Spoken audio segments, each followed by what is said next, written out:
Hi മക്കളെ, welcome back to M solution. ഇത് സാറാണ്. അപ്പോൾ മക്കളെ, ഈ വീഡിയോയിൽ നമ്മൾ നമ്മുടെ അക്കൗണ്ടൻസി ഒന്ന് പരിചയപ്പെടാൻ പോവുകയാണ്. അപ്പോൾ കഴിഞ്ഞ ദിവസങ്ങളിലായിട്ട് നമ്മൾ നമ്മുടെ കൊമേഴ്സിനൊക്കെ ഒന്ന് പരിചയപ്പെട്ട് ഇങ്ങനെ വരികയാണ് അല്ലേ. ബേസിക്കായിട്ട് നിങ്ങൾ അറിയേണ്ട കാര്യങ്ങളൊക്കെ മക്കളോട് സാർ ഇങ്ങനെ പറഞ്ഞൊന്ന് ഷെയർ ചെയ്തൊന്ന് തന്നിരിക്കുകയാണ്.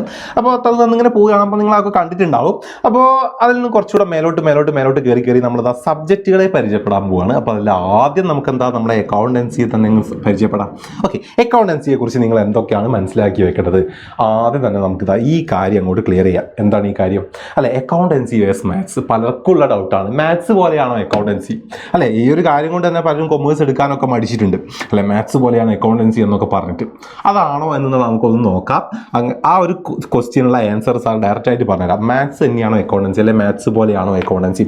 അല്ല, മാത്സുമായിട്ട് നമ്മുടെ അക്കൗണ്ടൻസിക്ക് യാതൊരു ബന്ധവുമില്ല. നിങ്ങൾ ഇത്രയും കാലം പഠിച്ച, അല്ലെങ്കിൽ മാത്സിൽ നിങ്ങൾ വീക്കാണ്, അല്ലെ മാത്സ് എനിക്ക് പറ്റൂല, അപ്പോൾ ആ ഒരു പേടിയൊക്കെ കൊണ്ട് എന്താണ് അക്കൗണ്ടൻസിയെയും ആ ഒരു പേടിയോടെ കാണുന്ന മക്കളാണ് നിങ്ങളെങ്കിൽ നിങ്ങൾ പേടിക്കേ വേണ്ട. മാത്സുമായിട്ട് അക്കൗണ്ടൻസിക്ക് യാതൊരു ബന്ധവുമില്ല. പിന്നെ മാത്സിലുള്ള ഒരു 3 കാര്യങ്ങൾ മാത്രം നമുക്ക് അക്കൗണ്ടൻസിയിൽ വേണ്ടത്. എന്തൊക്കെയാണെന്നറിയോ?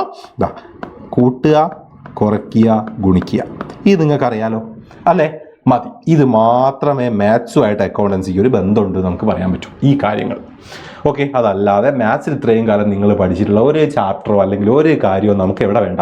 അക്കൗണ്ടൻസി വേണ്ട. അക്കൗണ്ടൻസിയിൽ പുതിയ കാര്യങ്ങളാണ് നമുക്ക് പഠിക്കാനുള്ളത്. Okay, set. അപ്പോൾ ആ പേടി മാറിയല്ലോ. റെഡി. അങ്ങനെയെങ്കിൽ ഇനി അക്കൗണ്ടൻസിയെ നമ്മൾ പരിചയപ്പെടുമ്പോൾ അക്കൗണ്ടൻസിയെ നമുക്ക് കറക്റ്റ് ഇതാ എ ബി ഇങ്ങനെ 2 പാർട്ടായിട്ട് തിരിക്കാം. A and B part. അങ്ങനെയാണ് നിങ്ങൾക്ക് എന്താണ് എക്സാമിന് ക്വസ്റ്റ്യൻ പേപ്പറിലൊക്കെ ഉണ്ടാവുക. എ പാർട്ടിൽ ഇത്ര ക്വസ്റ്റ്യൻസും ബി പാർട്ടിൽ ഇത്ര ക്വസ്റ്റ്യൻസും ആയിട്ടാണ് ഉണ്ടാവുക. ഓക്കെ, അപ്പോൾ ഇവിടെ ശ്രദ്ധിച്ചോളാം. എ പാർട്ട് എന്ന് പറയുന്നത് നമുക്ക് എന്താണ് അക്കൗണ്ടൻസിയെ നിങ്ങൾ പരിചയപ്പെടുന്ന കുറച്ച് ബേസിക് ആയിട്ടുള്ള കുറേ കാര്യങ്ങൾ, കുറച്ച് തിയറികൾ, പിന്നെ കുറച്ച് ചാപ്റ്ററുകളൊക്കെ ഉൾപ്പെടുന്ന ഒരു 9 ചാപ്റ്റർ ഉൾപ്പെടുന്ന പാർട്ടാണ് എ പാർട്ട് എന്ന് പറയുന്നത്. ഓക്കെ, ഇനി ബി പാർട്ടിലേക്ക് വരുമ്പം ബി പാർട്ടിനെ നമ്മൾ 2 ആയിട്ട് പറയും. ഏതൊക്കെ? സി എസ് എന്നും എ എഫ് എസ് എന്നും നമുക്ക് പറയാം. സി എസ് എന്നും പറയാം, എ എഫ് എസ് എന്നും പറയാം. ആരെ? ബി പാർട്ടിനെ. ഓക്കെ, അപ്പോൾ എന്താണ് സി എസ്, എന്താണ് എ എഫ് എസ് എന്നുള്ളത് സാർ സിമ്പിളായിട്ടൊന്ന് പറഞ്ഞാൽ ഒന്നുമില്ല. അക്കൗണ്ടിങ്ങിനെ നമുക്ക് 2 ആയിട്ട് ഡിവൈഡ് ചെയ്യാം. 2 ആയിട്ട്. ഒന്ന് കമ്പ്യൂട്ടറൈസ്ഡ് അക്കൗണ്ടിങ് എന്നും, ഓക്കെ, ദെൻ നോമിനൽ അല്ലെങ്കിൽ നമ്മൾ മാനുവൽ അക്കൗണ്ടിങ് എന്നും പറയാം. Okay, manual accounting and computerised accounting എന്നിങ്ങനെ 2 ആയിട്ട് നമുക്ക് എന്താക്കാം? അക്കൗണ്ടിങ്ങിനെ ഡിവൈഡ് ചെയ്യാം. കമ്പ്യൂട്ടറൈസ്ഡ് അക്കൗണ്ടിങ് എന്ന് പറഞ്ഞാൽ ഒന്നുമില്ല, അക്കൗണ്ടിങ്ങിൽ നമ്മൾ പഠിക്കുന്നത് കമ്പ്യൂട്ടർ ത്രൂ നമ്മൾ ചെയ്ത് പഠിക്കും. ഓക്കെ, മാനുവൽ അക്കൗണ്ടിങ് എന്ന് പറഞ്ഞാൽ സാധാരണ നമ്മൾ ചെയ്യുന്ന അക്കൗണ്ടിങ് നമ്മൾ എങ്ങനെയാണ് ചെയ്യുക? പേപ്പർ വർക്കാണ് അല്ലേ, പേപ്പറിലൊക്കെ എഴുതി അല്ലെ, അങ്ങനെയൊക്കെയാണ് ചെയ്യാം. റെഡി. അപ്പോൾ അതാണ് എന്തെന്ന് മാനുവൽ അക്കൗണ്ടിങ് എന്ന് പറയുന്നത്.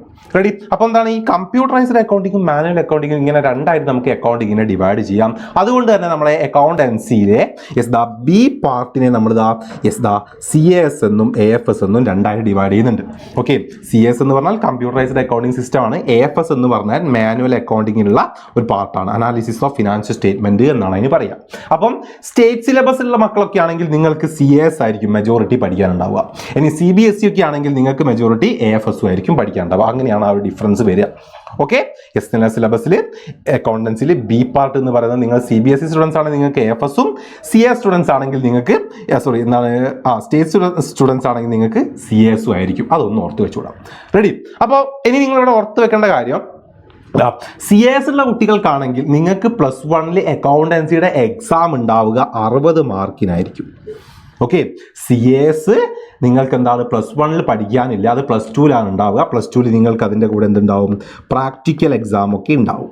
ഓക്കെ, സി എസ് എന്ന് പറയുന്ന സാധനം നിങ്ങൾക്ക് +1 പഠിക്കാനേ ഇല്ല. നമ്മൾ എ പാർട്ട് മാത്രമേ നിങ്ങൾക്ക് +1 ഉണ്ടാവുകയുള്ളൂ. +2 എത്തുമ്പോൾ നിങ്ങൾക്ക് സി എസ് വരിക. അതുകൊണ്ട് തന്നെ +2 നിങ്ങൾക്ക് 120 മാർക്കിനായിരിക്കും അക്കൗണ്ടൻസി ഉണ്ടാവുക. പ്രാക്ടിക്കൽ എക്സാം ഒക്കെ ഉള്ളതുകൊണ്ട് 120 മാർക്കിലായിരിക്കും എക്സാം ഉണ്ടാവുക. ടോട്ടൽ 120. Okay, ready. ഇനി എ എഫ് എസ് ഉള്ള സ്റ്റുഡൻസ് ആണെങ്കിൽ നിങ്ങൾക്കൊന്നുമില്ല. എ പാർട്ടിന് 40 മാർക്കും ബി പാർട്ടിന് 40 മാർക്കും ആയിട്ട് 80 മാർക്കിലായിരിക്കും നിങ്ങൾക്ക് +1ഉം +2 ഒക്കെ ഉണ്ടാവുക. ഓക്കെ, എ പാർട്ട് സാധാരണ നമ്മൾ പറഞ്ഞ ഈ 9 ചാപ്റ്ററുള്ള എ പാർട്ടും ബി പാർട്ട് എന്ന് പറയുന്നത് എ എഫ് എസും. അത് 40 ആയിട്ട് ഡിവൈഡ് ചെയ്തുകൊണ്ട് നിങ്ങൾക്ക് +1ലും +2ലും പഠിക്കാറുണ്ട്. പക്ഷേ സി എസിൻ്റെ കുട്ടികൾക്കാണെങ്കിൽ നിങ്ങൾക്ക് +1 നമ്മുടെ എ പാർട്ട് മാത്രമേ പഠിക്കാനുണ്ടാവൂ. ബി പാർട്ടായിട്ടുള്ള സി എസ് നിങ്ങൾക്ക് +1 ഇല്ല, അത് +2ലാണ് വരിക. +2 വരുന്നതുകൊണ്ട് തന്നെ നിങ്ങൾക്ക് +2 അക്കൗണ്ടൻസി 120 മാർക്കിലായിരിക്കും. നമ്മുടെ പ്രാക്ടിക്കൽ എക്സാം ഉണ്ടാവും. ബാക്കി എന്താണ് 60 മാർക്കിന് നമ്മുടെ എന്താണ് റിട്ടൺ എക്സാം ഉണ്ടാവും. അങ്ങനെയാണ് പോവുക. +1 നിങ്ങൾക്ക് 60 മാർക്കിന് മാത്രമായിരിക്കും അക്കൗണ്ടൻസി. ഇതൊന്നും ഓർത്ത് വയ്ക്കുക. അതൊക്കെ നന്നായി ഡീറ്റെയിൽ ആയിട്ട് നമ്മൾ നിങ്ങൾക്ക് മനസ്സിലാവും കേട്ടോ. ഇപ്പോൾ കൺഫ്യൂഷൻ ഉണ്ടെങ്കിൽ പേടിക്കേണ്ട, അതൊക്കെ നമ്മൾ ഡീറ്റെയിൽ ആയിട്ട് പറഞ്ഞു തരും. റെഡി? അപ്പോൾ ഈ കാര്യം ഒന്ന് ഓർത്ത് വയ്ക്കുക. റെഡി? അപ്പം അക്കൗണ്ടൻസി എന്ന് കേൾക്കുമ്പോൾ നിങ്ങളെ മനസ്സിലേക്ക് ആദ്യം വരുന്നതായിട്ട് ഇതാ ഈ ഒരു ടേമാണ്. ഇത് അക്കൗണ്ടന്റ് എന്ന് പറയുന്ന ടേം അല്ലേ? ഇത് മാത്രം മതി. ഓക്കെ, ഇതാണ് നമുക്ക് ഈ വർഷം പഠിക്കാനുള്ളത്. അക്കൗണ്ടൻസിയിലെ എ പാർട്ടിലെ 9 ചാപ്റ്ററുകൾ. ഒരു അക്കൗണ്ടന്റ് ഒരു ബിസിനസ്സിൽ എന്തെല്ലാം ചെയ്യുന്നു അതാണ് നമ്മളിവിടെ പഠിക്കുക. ആദ്യത്തെ 2 ചാപ്റ്റർ അക്കൗണ്ടൻസിയുടെ ബേസിക് തിയറികളാണ്. പിന്നെ നമ്മളൊരു അക്കൗണ്ടന്റ് എന്താണ്, ഒരു ബിസിനസ് ഫേമിലേക്ക് എന്തൊക്കെ ചെയ്യണം അല്ലെ, അതിൻ്റെ പ്രോഫിറ്റ് ആൻഡ് ലോസ് കണ്ടുപിടിക്കുന്നത് വരെ ആ ഒരു അക്കൗണ്ടന്റ് ചെയ്യുന്ന കാര്യങ്ങൾ എന്തെല്ലാം വർക്കുകളാണ്, ആ ഓരോ വർക്കുകളാണ് നമ്മൾ പ്രോബ്ലമായിട്ട് ഇങ്ങനെ പഠിക്കുന്നത്. ലാസ്റ്റ് 2 ചാപ്റ്റർ ആകുമ്പോഴത്തേക്കും നമ്മളൊരു ബിസിനസ്സിൻ്റെ പ്രോഫിറ്റ് കണ്ടുപിടിക്കാൻ പഠിക്കും.